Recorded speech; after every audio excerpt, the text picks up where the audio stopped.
said you're the psychological, symbolical representation of my dad. Whoa, whoa, whoa, whoa. This is where Stan Amber Heard dropping a turn. Enjoy Dad's bed, I don't need this low-key. All right.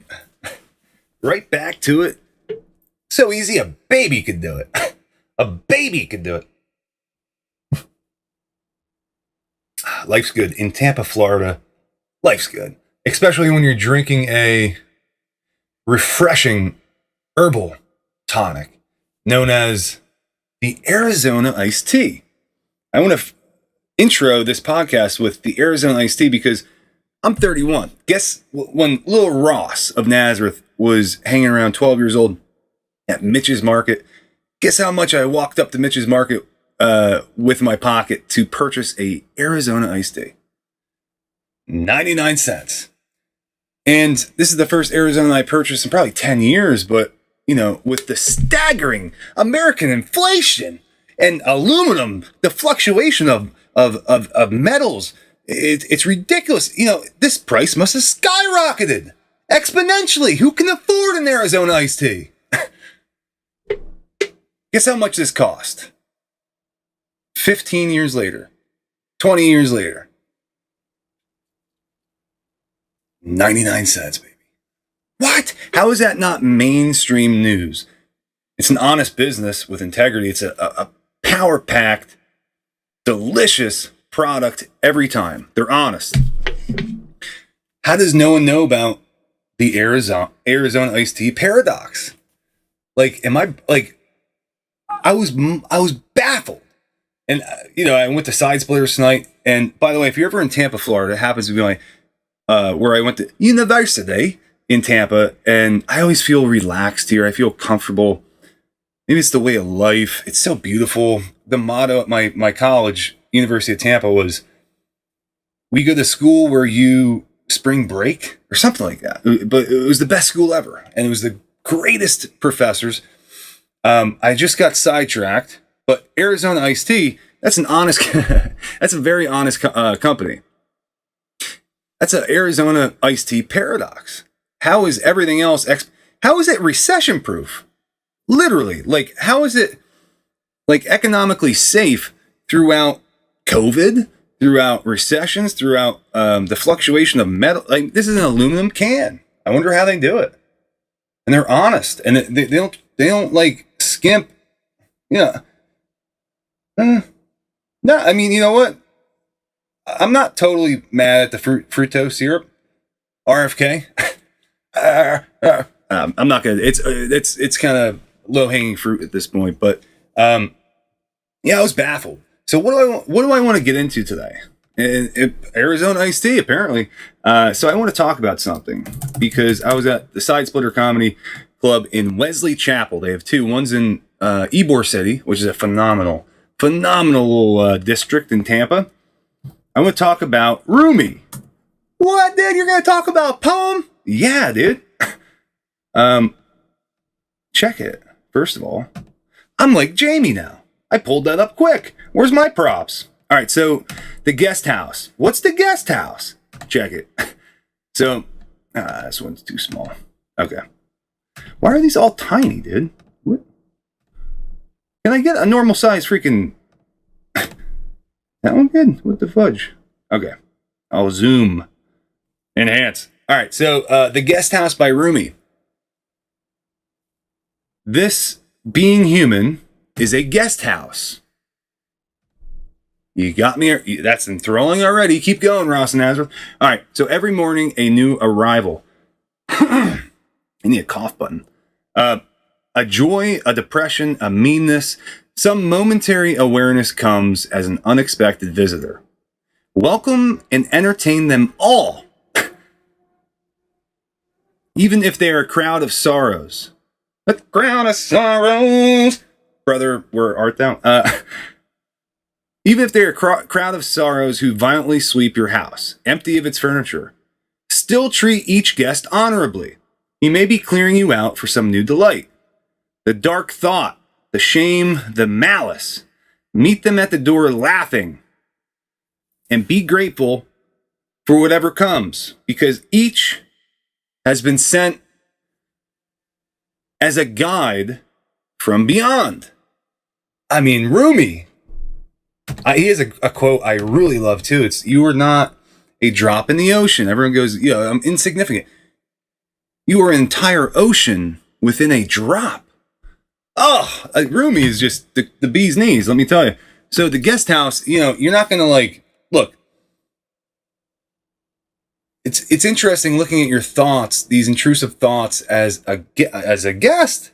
You don't burn your house down because you have a weird guest. It's just what the mind does. So why I'm bringing that up is because it's obviously Valentine's Day, or it was yesterday. I'm nocturnal now, and I gotta get some rest and eat this delicious pizza. I had a few beers at Side Splitters. They have a cool little bar in there. I'm gonna munch on the pizza. Don't tell the old lady, especially about the beers. Now pizza, I'm gonna get fat. So why I'm bringing up the guest house is on Valentine's Day. It's commercialized. Some people may feel shame. They may feel, I don't have the perfect relationship yet. Trust me. When you get that relationship, it's going to be looked at as a gift. It's not going to be hard work. And if you dated narcissistic or borderline people in the past, it's all work. It's nothing that a relationship should be. And it's a crush. It's an addiction. It's not love. Love is easy. I mean, it's the hardest thing you'll ever do, but it's also easy. There's a comfortability, just like when I'm in Tampa, Florida. I love this city. Because I went to school here, but it was part of my stomping grounds as a kid. I have a lot of stories. Really fun town. But the whole idea of the guest house is tonight at Side Splitters, the whole front row is power couples. Why am I using the word power couple? On Valentine's Day, they chose to laugh. I thought that was, it hit me in a way when I was leaving, wow, those couples are going to make it. That's what I thought in my head, because, how many people are crying the blues? Everyone I know always crying the blues. These power couples chose to laugh. They came to a comedy club on Valentine's Day. Maybe they drank a bit. Maybe they got a babysitter. And look, sometimes that's hard to, if you have kids, I get it. It's hard to get a babysitter. Sometimes to even go out to get dinner, let alone a comedy club. And laughing, and you're choosing to laugh together. Oh, it was so beautiful. Because there's a thousand different. It's like a head with 1,000 dragons, man. You cut one off, someone's gonna be crying the blues the next day. You can't solve these weirdos' problems. You can't. You can't even attempt to. And when you go, look, you're thinking. Okay, you reprieve them 2 seconds. Oh, I'm not my thoughts. You're right. The next day they're gonna be crying the blues about something else, and it's on repeat, rinse, rewash. That's unfortunately the cycle people get into with that weird momentum, because they get something out of it without doing any work. It's lazy people that do that. People that work hard know, look, some days are going to be uncomfortable. You're going to accept the suffering. You're going to treat each guest honorably.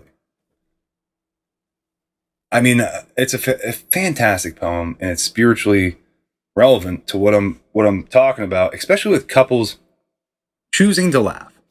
Look, half the country's, crying the blues. The other half was crying the blues, and now they're happy from an external thing. Look, all of the leaders ever marched us towards our deaths. Have you ever heard of a government that doesn't totally become tyrannical? That doesn't rot from the inside? It's not the outer, man. It's like every business that failed during COVID. Look, businesses fail because of the inside rot. People decay because of the inside rot. What does resentment do? It rots you from the inside. It's a pervasive parasite, essentially. So this whole idea of the guest house, I wish more people knew about that. That there are certain things in life that are a bummer. People that pass away. Totally a bummer. Heartbreak. Totally a bummer. But it's a guide from the beyond. It truly is that. And the only thing that is in the equation not said in the poem is time. What's time? I don't even know, man. Is it always the present moment? That's what the Bible kind of teaches. It's always now. But, with time, you get perspective, you get experience. That's why older people who've been through so much, man, if you go to a bus stop and you have a 72-year-old dude you're sitting next to, he's seen it all, man. Literally. He's every trauma you're crying about in your 20s, he's had like 30. And he's just like, that's life, bro. And old people figure it out. There's a suffering to this existence. Yes.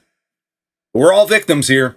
But how are you gonna choose your time? And that's the whole thing. I think with this poem is like, it's like a wake up call to go. The Guest House by Rumi is a wake up call to people crying the blues, because good. Like you're in the perfect. Not a grain of sand is out of place for you. Then, if you're crying the blues, not a grain of sand is out of place. Actually, you're exactly where you need to be.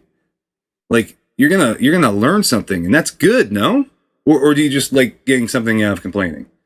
Because that could also be the case. But if you're actually going through something good, a year from now, some of the worst things at the time that happened in my life turned out to be the best later on. And I don't think I'll be able to say anything better than that last line I had there. So props to the Arizona, props to Rumi and the Guest House, props to Tampa, Florida. But lastly, if you are listening to this, props to you. You're like the power couple that chose to laugh. And, there's a million different things you could be watching right now. The fact that you are interested in comedy or spirituality and inner consciousness and living a good life, and you came here, it's like, I appreciate you. I appreciate you, the listener. So the next 5 years is going to be extremely fun for me, but I want to also spread as much love and spread as much joy and fun as I possibly can. So with that said, gratitude and thanks. Peace out, Girl Scouts.